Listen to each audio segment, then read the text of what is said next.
Assalamualaikum warahmatullahi wabarakatuh. Bagaimana kabarnya anak-anak hari ini? Ibu doakan kalian selalu dalam kondisi sehat walafiat. Jangan lupa stay healthy, stay strong, dan stay at home. Belajar online IPA bersama saya Ibu Nur Muharrama. Di kesempatan kali ini kita akan belajar tentang nutrisi atau zat gizi pada makanan. Karena itu persiapkan buku tulis dan alat tulis kalian, kita belajar online bersama. Ibu harapkan dalam pembelajaran online kesempatan kali ini kalian bisa pertama menjelaskan fungsi makanan bagi tubuh manusia, mengidentifikasi kandungan nutrisi pada makanan, menghitung jumlah energi pada makanan, dan kalian bisa melakukan uji makanan menggunakan larutan indikator yang sesuai. Perhatikan gambar berikut. Apa yang dilakukan anak ini? Ya, ia sedang makan. Mengapa kita perlu makan? Karena sangat berguna bagi kita. Salah satunya adalah untuk sumber energi, kemudian sebagai pembentuk sel-sel darah merah, memperbaiki sel-sel yang rusak. Apa yang terjadi saat kalian kurang makan? Kalian bisa lemas dan energi. Pernahkah kalian menghitung kebutuhan energi sehari-hari? Energi yang ada di dalam tubuh kita dihitungnya sebagai satuan kalori. Demikian juga energi yang terdapat dalam makanan juga dihitung sebagai kalori. Apakah 100 gram nasi sama dengan 100 gram roti? Apakah sama dengan 100 gram pisang? Ternyata tidak. Pada 100 gram nasi terdapat kilokalori, sedangkan pada 100 gram roti terdapat 260 kilokalori, dan pada pisang terdapat 89 kilokalori. Apakah sama saat kita melakukan aktivitas berolahraga atau saat melakukan aktivitas bermain game? Tentu saja tidak.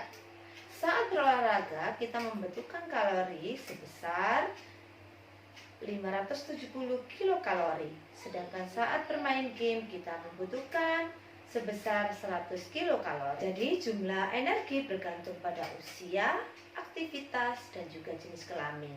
Rata-rata pada laki-laki dalam sehari membutuhkan 2.000 sampai 3.000 kilokalori, sedangkan pada perempuan butuh antara 1.500 sampai dengan 2.400 kilokalori. Jadi, dengan kalian mengetahui jumlah kalori pada makanan dan pada aktivitas kalian, maka kalian bisa menghitung jumlah kalori dan bisa menyeimbangkan jumlah kalori yang masuk ke tubuh kalian dengan aktivitas kalian. Apakah seimbang ataukah tidak seimbang? Apabila tidak seimbang, maka tubuh kalian bisa terjadi kegemukan karena kelebihan kalori atau terlalu kurus karena kekurangan kalori. Apakah makanan hanya kita butuhkan untuk kita kenyang saja ataukah hanya untuk sebagai sumber energi? Tidak, tetapi makanan kita konsumsi karena untuk memperbaiki sel-sel yang rusak, bisa untuk memperlancar fungsi metabolisme, dan paling tidak makanan yang kita konsumsi harus mengandung 6 nutrisi. Apa saja? Yaitu karbohidrat, protein, lemak, vitamin, dan mineral. Berikutnya akan dijelaskan satu persatu.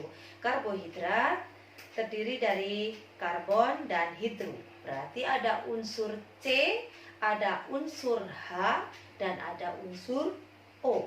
Nama lain dari karbohidrat adalah sakarida atau gula.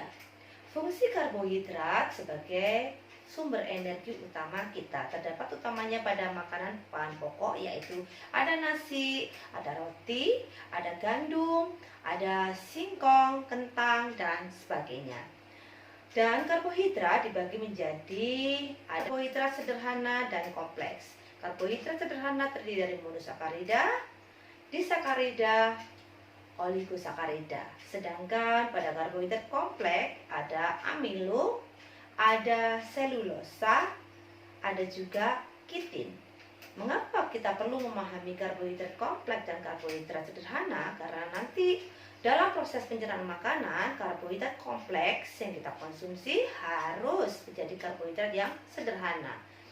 Selama proses pencernaan, karbohidrat diubah menjadi molekul yang lebih kecil, yaitu glukosa.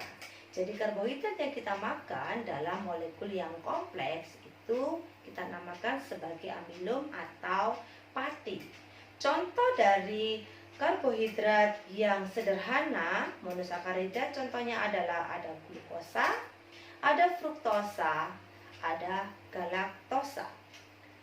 Contoh karbohidrat yang disakarida ada sukrosa. Yang kedua, makanan kita harus mengandung nutrisi atau zat gizi, yaitu lemak. Fungsi utama lemak adalah sebagai penghasil energi utama selain karbohidrat. Lemak selama proses pencernaan diubah menjadi molekul yang lebih kecil, yaitu asam lemak dan gliserol. Jadi berdasarkan strukturnya tadi, lemak dibedakan menjadi lemak tak jenuh dan lemak jenuh. Lemak tak jenuh biasanya sebagian besar berasal dari tumbuhan, yaitu dari biji-bijian. Sedangkan lemak jenuh misalnya ada margarin, ada keju, ada minyak kelapa. Lemak juga dibentuk karena kelebihan kalori di dalam tubuh. Misalnya kita mengkonsumsi karbohidrat yang terlalu berlebih, maka akan disimpan di tubuh kita dalam bentuk lemak. Dan suatu saat bisa dipergunakan apabila kita memerlukan energi yang lebih besar. Nutrisi atau zat gizi berikutnya adalah protein. Fungsi protein bagi tubuh kita selain sebagai penyedia energi, juga pengganti sel yang rusak, pembuat enzim dan hormon, serta pembentuk antibodi. Selama proses pencernaan, protein diubah menjadi molekul yang lebih sederhana, yaitu asam amino. Protein tersusun atas unsur-unsur C, H, O, N, dan S. C adalah karbon, O oksigen, N nitrogen, dan S adalah sulfur atau belerang. Protein terdapat dalam beberapa makanan seperti kacang-kacangan, ada susu, ada sari kedelai, dan bisa terdapat pada putih telur. Tahukah kalian cara mengetahui kandungan nutrisi dalam makanan? Ya, salah satunya adalah dengan cara memberikan indikator uji makanan atau regen. Untuk menguji kandungan makanan yang berupa amilum, kalian bisa menggunakan lukol atau kalium iodida. Saat makanan mengandung amilum ditetesi dengan lukol atau kalium iodida, maka larutan berwarna biru tua. Sedangkan untuk mengetahui makanan mengandung glukosa atau gula, bisa menggunakan Benedict atau Velin A dan Velin B. Saat makanan mengandung gula atau glukosa ditetesi dengan Benedict akan berubah dengan warna biru kehijauan, sedangkan saat ditetesi dengan Velin A dan Velin B akan berubah menjadi kuning sampai merah bata. Sedangkan makanan yang mengandung protein dapat kita uji dengan regen atau larutan uji Milon atau Biuret. Saat diuji dengan Milon, saat makanan mengandung protein akan berwarna merah muda, sedangkan saat diuji dengan Biuret akan berwarna ungu. Jadi, kandungan nutrisi atau zat gizi dari karbohidrat, protein, maupun glukosa bisa kita uji dengan regen. Bagaimana cara untuk menguji makanan yang mengandung lemak? Yaitu bisa menggunakan kertas buram. Jadi makanan yang mengandung lemak kita oleskan di dalam kertas buram. Kita tunggu beberapa menit. Kemudian kita terawang di cahaya. Saat menunjukkan transparan berarti menunjukkan bahwa makanan itu mengandung lemak.